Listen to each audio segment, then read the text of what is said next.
తెలుగు శ్రోతలందరికీ నమస్కారం అండి. మన అలనాటి కథలు ఎవర్ గ్రీన్ స్టోరీస్ ఛానల్కి మీ అందరికీ స్వాగతం. వ్యక్తిత్వం అనే చిన్న కథ వినేద్దామండి. రాసిన వారు నాగజ్యోతి గారు. ఇక ఆలస్యం చేయకుండా మనం కథలోకి వెళ్ళిపోదామండి. వీడియో చూసిన వెంటనే లైక్ చేసి షేర్ చేసి తప్పకుండా సబ్స్క్రైబ్ చేసుకోండి మన ఛానల్ని. బెల్ ఐకాన్ యాక్టివేట్ చేసుకోండి. గృహప్రవేశం జరిగిన 10 రోజులకి మేము మా కొత్త ఫ్లాట్కి షిఫ్ట్ అయ్యాము. వారం రోజులు ఆఫీస్కి సెలవు పెట్టి ఇల్లు సర్దుకుంటుండగా కాలింగ్ బెల్ మోగింది. తలుపు తెరిస్తే ఎదురుగా నా వయసే ఉన్న అమ్మాయి. ఎవరో తెలియకపోయినా నవ్వుతూ ప్లీజ్ కమిన్ అంటూ ఆహ్వానించాను. లోనికి వచ్చి సోఫాలో కూర్చుంటూ నా పేరు సౌమ్య అండి, మీ ఎదురు ఫ్లాట్లో ఉంటున్నాము. మీరు ఇక్కడికి కొత్తగా వచ్చినట్టున్నారు కదా, ఏదైనా సహాయం కావాల్సి వస్తే మొహమాటం లేకుండా అడగండి అన్నట్టు ఈరోజు కృష్ణాష్టమి కదా, పూజ చేశాను, ఇదిగోండి ప్రసాదం అంటూ తనిచ్చిన ప్రసాదాన్ని అందుకుంటూ very nice to meet you Soumya, by the way నా పేరు నవ్య, మీరేం తీసుకుంటారు, కాఫీయా టీయా అని నేను అడుగుతుంటే ఇప్పుడేమీ వద్దు నవ్య, మరోసారి తీరికగా వస్తాను, స్టవ్ మీద కూర మాడిపోతుంది అంటూ హడావిడిగా వెళ్ళిపోయింది. చూసిన మొదటి క్షణంలోనే సౌమ్య నాకు తెగ నచ్చేసింది. పేరుకి తగినట్లుగానే తన మాట తీరు ఎంతో సౌమ్యంగా ఆహ్లాదంగా అనిపించింది. వారం రోజుల్లోనే పాలు, కూరగాయలు, పూలు, ఇస్త్రీ ఇలా మాకు కావలసినవన్నీ తన సహాయంతోనే కుదిరిపోయాయి. చాలా హెల్పింగ్ నేచర్ తనది. ఈ రోజుతో నా లీవ్ అయిపోవచ్చింది. ఇంకా రేపటి నుంచి ఆఫీస్కి వెళ్ళాలి కదా అని తీరిక చేసుకుని సౌమ్య ఫ్లాట్కి వెళ్ళాను. అత్తయ్య చేసిన జంతికలు, రవ్వ లడ్డూలు తీసుకొని. సౌమ్య నన్ను ఆప్యాయంగా రిసీవ్ చేసుకుంది. ఇల్లు చాలా నీట్గా తీర్చిదిద్దినట్లుగా ఉంది. సౌమ్య భర్త సతీష్, బాబు అరవింద్ బయటకు వెళ్ళినట్టున్నారు. సోఫాలో కూర్చుని టీవీ చూస్తున్న వాళ్ళ అత్తయ్యని పరిచయం చేసింది సౌమ్య. ఒక్క క్షణం నా వైపు పలకరింపుగా చూసి వెంటనే టీవీ సీరియల్లో మునిగిపోయింది ఆవిడ. సౌమ్య నేను ఇక కాఫీ తాగుతూ మాటల్లో పడిపోయాము. సౌమ్య సతీష్లది ప్రేమ వివాహం. ఇంజనీరింగ్ కాలేజ్లో తనకి సీనియర్గా పరిచయం అయ్యాడట సతీష్. ఆ పరిచయం మెల్లగా ప్రేమలోకి దారితీసి ఇద్దరి చదువులు పూర్తయిన తర్వాత పెద్దల అంగీకారంతోనే వాళ్ల పెళ్లి జరిగింది. బాబు పుట్టిన సంవత్సరం వరకు సౌమ్య విప్రోలో డేటాబేస్ అడ్మినిస్ట్రేటర్గా పనిచేసి ఆ తర్వాత బాబుతో కుదరక ఉద్యోగానికి రాజీనామా చేసింది. సతీష్ ప్రస్తుతం ఒరాకిల్లో సీనియర్ సిస్టమ్స్ అనలిస్ట్గా ఉన్నాడు. ఇవి సౌమ్య చెప్పిన వివరాలు. ఈలోగా సతీష్, అరవింద్ వచ్చారు. సతీష్ని పరిచయం చేసింది సౌమ్య. ఎందుకో గాని మొదటి పరిచయంలోనే అతని పట్ల నాకంత సదభిప్రాయం కలగలేదు. కారు నలుపు, బాన పొట్ట, రూపురేఖల్లోనే కాదు వ్యక్తిత్వంలోనూ సౌమ్యకి ఏమాత్రం తూగడనిపించింది. అతనితో మాట్లాడిన కొద్దిసేపట్లోనే ఉద్యోగం చేసే ఆడవారి పట్ల అతనికి చులకన భావం ఉన్నట్లుగా గమనించాను. ఇంకా వారి దగ్గర సెలవు తీసుకుని ఇంటికి వచ్చేశాను. మరుసటి రోజు నుండి ఆఫీస్, ఇల్లు రొటీన్లో పడిపోయాను. ఉదయం ఆఫీస్కి వెళ్ళేటప్పుడో లేదా సాయంత్రం ఇంటికి తిరిగి వచ్చేటప్పుడో సౌమ్య కనిపిస్తే కాసేపు మాట్లాడుకునేవాళ్ళం. మా వారు ఎవరితోనైనా సరే ఇట్టే మాటలు కలిపేయగలరు. అందుకే తను, సతీష్ త్వరలోనే మంచి ఫ్రెండ్స్ అయిపోయారు. సతీష్ పట్ల నాకు కలిగిన అభిప్రాయం సరైనదేనని మా వారు దృఢపరిచారు. సౌమ్య విప్రోలో చేరిన 2 సంవత్సరాల్లోనే తన చురుకుదనం, తెలివితేటలతో ఆఫీస్లో డబుల్ ప్రమోషన్స్ కొట్టేయడంతో తనకంటే ముందే కెరీర్ నిచ్చెనలు ఎక్కేసి తను పైమెట్టు మీద నిలబడుతుందేమోనన్న భయంతో ప్లాన్డ్గా సౌమ్య తనంతట తానే ఉద్యోగం రిజైన్ చేసేటటువంటి పరిస్థితులని కల్పించాడట సతీష్. అయితే ఇవేవీ తెలియని సౌమ్య బాబు కాస్త పెద్దయ్యాక నువ్వు మళ్ళీ జాబ్లో చేరొచ్చులే అని నమ్మకంగా చెప్పిన భర్త మాటలు విని జాబ్కి రిజైన్ ఇచ్చేసి ఇంటికే అంకితమైపోయింది. ఇదంతా చెప్పిన మావారు నవ్య నాకు ఉచిత సలహా కూడా ఇచ్చాడు సతీష్. మా అమ్మని కొన్నాళ్ల పాటు వైజాగ్లో మా తమ్ముడి దగ్గర దింపేసి మన పాప కోసం నీ చేత ముందుగా ఆఫీస్కి సెలవు పెట్టించి ఆ తర్వాత మెల్లగా రిజైన్ చేయించమని. మరి నీకు ఓకేనా అని హాస్యమాడుతుంటే ఒకవేళ మీరు అలా చేయాలని చూసినా ఇలాంటి వాటికి అత్తయ్య ఎంత మాత్రం ఒప్పుకోదు అని ధీమాగా చెప్పాను. అవును మరి, అత్తయ్య అంటే నాకు అమ్మతో సమానమే. తను నన్ను కోడల్లాగా కాకుండా కూతురులాగే చూసుకుంటారు. మా వారి చిన్నతనంలోనే మా మామగారు చనిపోతే ఆయన పనిచేసిన ఆఫీస్లోనే ఆవిడ చిన్న ఉద్యోగంలో చేరి ప్రైవేటుగా చదువుకొని ప్రమోషన్స్ తెచ్చుకొని ఎంతో కష్టపడి పిల్లల్ని పైకి తీసుకొని వచ్చారు. ఆడవాళ్ల మీద మగవారి పెత్తనం ఉండకూడదని, స్త్రీలకి స్వయం నిర్ణయాధికారం ఉండాలని భార్యాభర్తలు హక్కులని బాధ్యతలని సమానంగా పంచుకోవాలని గాఢంగా నమ్మే మనిషి మా అత్తయ్య. అందుకే నేను ప్రెగ్నెంట్గా ఉన్నప్పుడు, పాప పుట్టిన తర్వాత కూడా నాకు అన్ని విధాలా ఎంతో సపోర్ట్గా ఉన్నారు. ఇప్పటికీ నేను ఎప్పుడైనా పాపతో మీకు ఇబ్బందిగా ఉంటే చెప్పండి అత్తయ్య, నేను కొన్నాళ్ళు ఆఫీస్కి సెలవు పెడతాను అంటే కూడా నాకేం కష్టం నవ్య, పాపకి సంబంధించిన పనులన్నీ చేయడానికి పనిపిల్ల ఉండనే ఉంది. కేవలం పైపైన చూడటమేగా నా పని.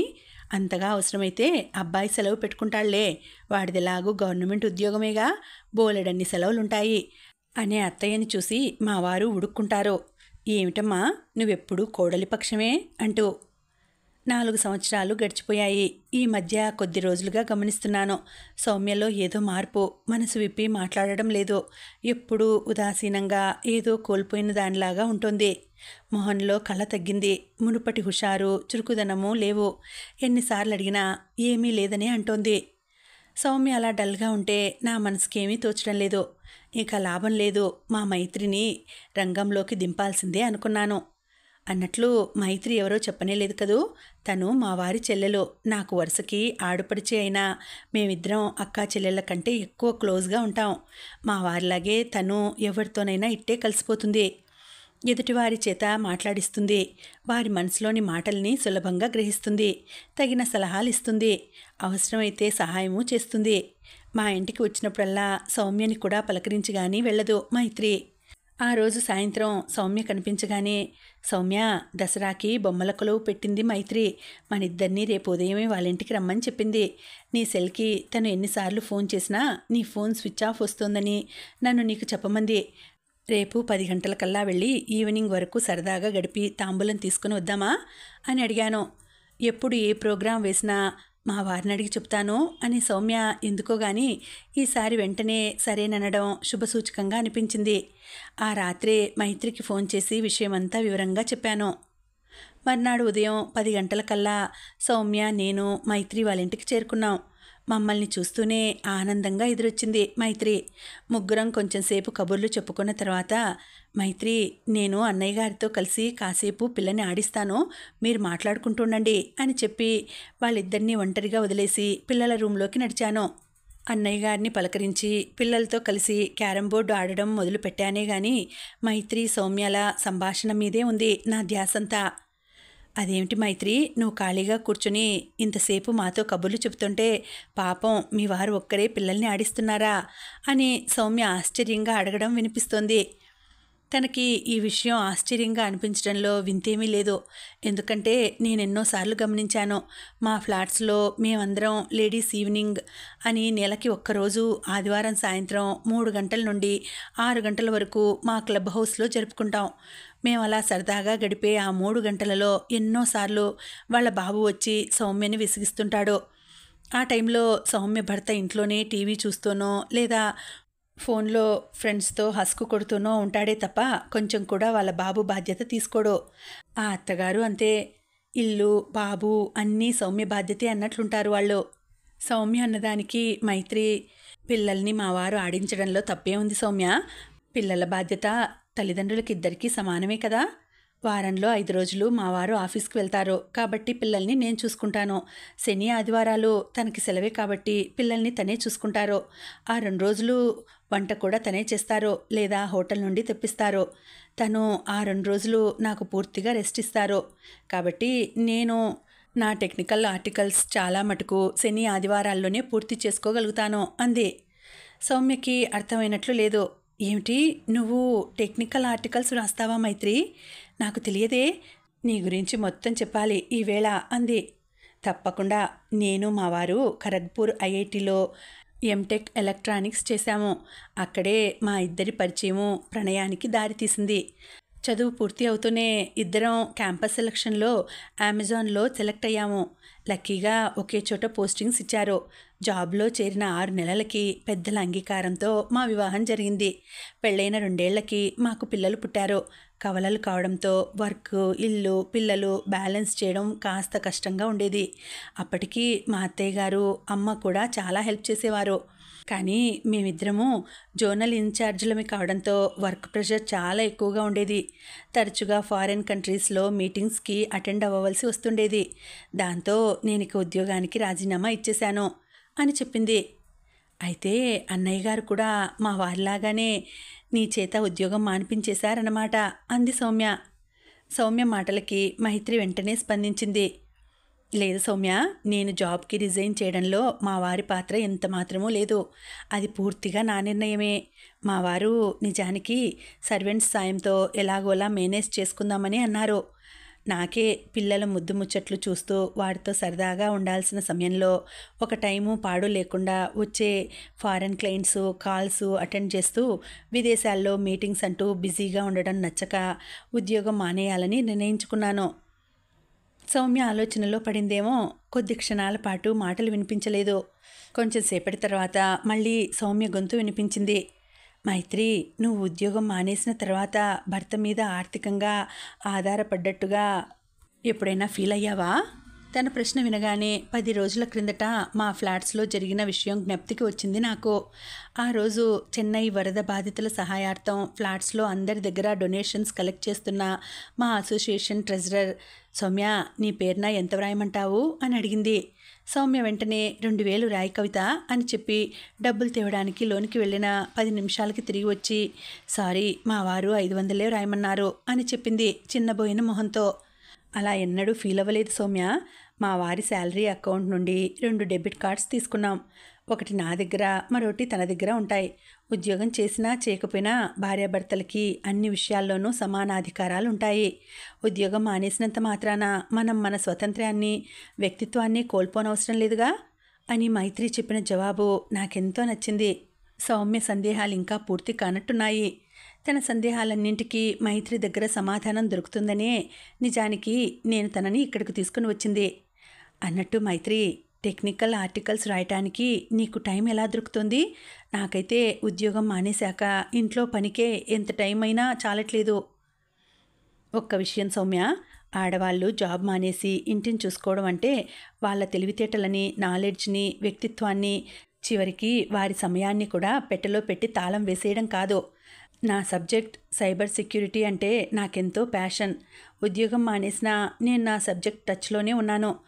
మా పిల్లలను స్కూల్కి పంపిన తర్వాత వాళ్ళు నిద్రపోయిన టైంలోనూ నేను రెగ్యులర్గా నా సబ్జెక్ట్ మీద వచ్చిన అన్ని ఆర్టికల్స్ చదువుతాను. ముందే చెప్పానుగా, వీకెండ్స్లో ఇంటి బాధ్యత, పిల్లల బాధ్యత అంతా మా వారిదేనని. సో వీకెండ్స్ టైం అంతా నేను ఆర్టికల్స్ రాయడానికి ఉపయోగించుకుంటాను. టెక్నికల్ జర్నల్స్లో పబ్లిష్ అయిన నా ఆర్టికల్స్ చదివిన ఒక ప్రొఫెసర్ అమెరికాలోని ఒక యూనివర్సిటీలో ఆన్లైన్ పిహెచ్డీకి నన్ను రికమెండ్ చేశారు. ఈ మధ్యే నా ఫైనల్ థీసిస్ సబ్మిట్ చేశాను. అదే యూనివర్సిటీ వాళ్ళు వాళ్ళ ఆన్లైన్ కోర్సెస్కి సబ్జెక్ట్ ఎక్స్పర్ట్గా నన్ను అపాయింట్ చేశారు. అలా ఇప్పుడు నేను ఆన్లైన్లో ఫ్యాకల్టీగా పనిచేస్తున్నాను ఇంటి నుండే, ఓపిగ్గా చెప్పింది మైత్రి. ఉద్యోగం మానేసి పూర్తిగా ఇంటికి వంటకే అంకితమైపోయి తనకంటూ ఏ హాబీస్ లేకుండా నాలెడ్జ్ ఇంప్రూవ్ చేసుకోకుండా కూపస్థ మండుకన్లాగా ఉండిపోయిన తను కోల్పోయింది కేవలం ఆర్థిక స్వాతంత్ర్యాన్ని మాత్రమే కాదు, తన పూర్తి వ్యక్తిత్వాన్ని అని తెలిసొచ్చింది సౌమ్యకి. ఇంతకాలం తనెంత పొరపాటు చేసిందో అర్థం చేసుకున్న సౌమ్య వచ్చిన ఇంతసేపటికి తన మనసులో గూడు కట్టుకున్న బాధని బయటపెట్టింది. మైత్రి, ఈరోజు నీతో మాట్లాడిన తర్వాతే ఇన్నేళ్ళు నేనేం కోల్పోయానో అర్థమైంది. 2 వారాల కిందట మా తమ్ముడికి ప్రాణం మీదకి వచ్చి సతీష్ని డబ్బు సాయం అడిగితే సహాయం అందించకపోగా మా వాళ్ళని గురించి చులకనగా మాట్లాడాడు. నాకు చాలా బాధ అనిపించింది. నేనే ఉద్యోగం చేస్తుంటే ఈ పరిస్థితి వచ్చేది కాదు కదా అనిపించి వెంటనే నేను ఉద్యోగ ప్రయత్నం చేయబోతే, ఇన్నేళ్ల గ్యాప్ తర్వాత నీకెవరు ఉద్యోగం ఇస్తారు, ఇచ్చినా నువ్వేం చేయగలవు ఇప్పుడు అంటూ నన్ను హేళన చేశాడు. నువ్వు ఉద్యోగం అంటూ ఊరేగితే బాబుని ఎవరు చూస్తారు అని కూడా అన్నాడు. ఈ పరిస్థితుల్లో నాకేం చేయాలో పాలుపోవటం లేదు అంది. నువ్వు చాలా బ్రైట్ స్టూడెంట్ అని మా నవ్య నీ గురించి ఎప్పుడు పొగుడుతూ ఉంటుంది. సౌమ్య, అలాంటి నీకు మళ్ళీ ఉద్యోగం చేయడం అనేది ఏమంత పెద్ద కష్టమైన పని కాదు.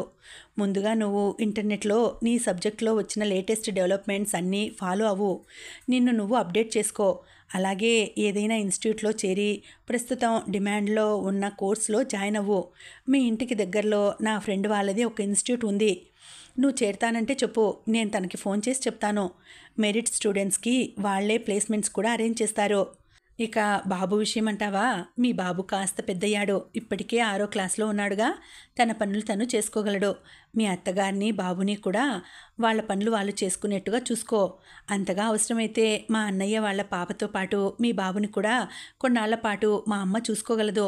చక్కగా చదువుకొని ఉద్యోగం చేస్తూ వ్యక్తిత్వాన్ని నిలబెట్టుకోవాలని ఆరాటపడే స్త్రీలకి తనకి చేతనైనంత సహాయాన్ని అందించడానికి మా అమ్మ ఎప్పుడూ సిద్ధంగానే ఉంటుంది, చెప్పింది మైత్రి. చాలా థ్యాంక్స్ మైత్రి. ఇప్పుడు నా మనసు తేలికైంది.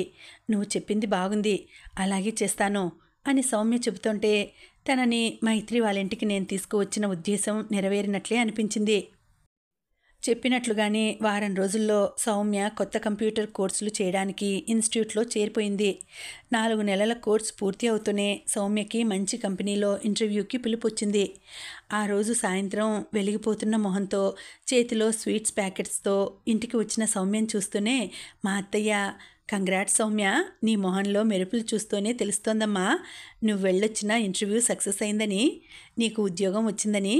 ఉండమ్మా, నోరు తీపి చేస్తాను అంటూ లోనికి వెళ్ళింది. Hearty congratulations Soumya. By the way, job వచ్చింది సరే, మరి అందులో చేరేది లేనిది మీ వారిని అడిగి చెప్తావా అంటూ నేను చేస్తున్న వేళాకోలానికి మనసారా నవ్వేస్తూ, ఉద్యోగంలో చేరడమా మానడమా అనేది పూర్తిగా నా స్వవిషయం నవ్య. అది నేనే నిర్ణయించుకుంటాను. అందులో మరొకరి ప్రమేయం ఎంత మాత్రమూ ఉండదు అని ధీమాగా చెప్తున్న సౌమ్యం చూస్తూ, మైత్రి యు ఆర్ గ్రేట్ అనుకున్నాను ఆనందంగా. కథ సమాప్తం. మళ్ళీ మరొక మంచి వీడియోతో కలుసుకుంటానండి. అంతవరకు సెలవు. నమస్తే.